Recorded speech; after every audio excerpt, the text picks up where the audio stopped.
नमस्कार। आज मैं फिर यहाँ पर शब्दम द्वारा जो साहित्य संगीत कला को समर्पित संस्था शब्दम द्वारा तनाव मुक्त जीवन और गीता के सार पर आज गीता जयंती के उपलक्ष्य में एक प्रोग्राम जो रखा गया है कि जो यहाँ पर आध्यात्मिक वक्ता आचार्य डॉक्टर ध्रुवेंद्र भदौरिया जी यहाँ पर आए हुए हैं, जिन्होंने कि यहाँ पर अभी मीटिंग अभी ख़त्म की है। उसके बाद में यहाँ पर एक छोटा सा एक वाइट लेना चाहता हूँ।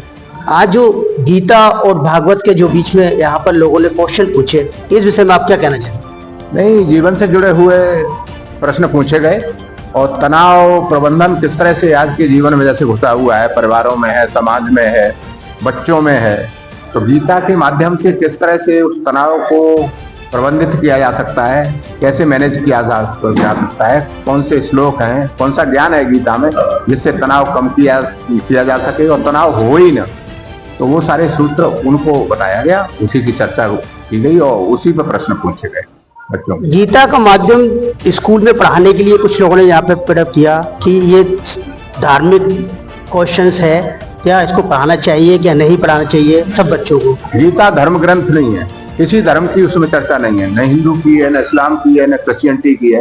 गीता मानव धर्म है। गीता समस्त सृष्टि के विश्व के कल्याण का धर्म है, जो उसकी चर्चा करती है। इसलिए गीता प्रत्येक विद्यालय में पढ़ाई जानी चाहिए और विद्यालय में पढ़ाने से बच्चों में एकाग्रता आएगी, अपने अध्ययन में उनकी रुचि बढ़ेगी और जीवन कैसे जिए वो सारे के सारे सूत्र उनको मिल जाएंगे।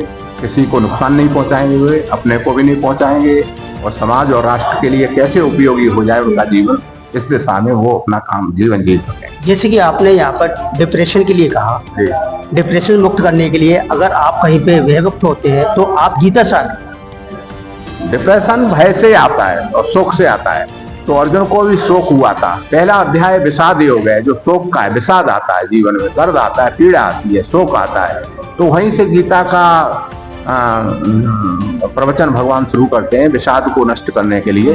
विषाद जो है प्रसाद में बदल जाता है बाद में ज्ञान के द्वारा, तो विषाद से प्रसाद तक की जो यात्रा है वो गीता की यात्रा है। जो विषाद है उसको प्रसन्नता में कैसे बदलें, ये सारी की सारी बातें गीता में ही बताई गई हैं। बाद में प्रसन्नता प्राप्त होती है, पहले विषाद में रहता है, तो विषाद से लेकर के प्रसाद की यात्रा का नाम गीता है।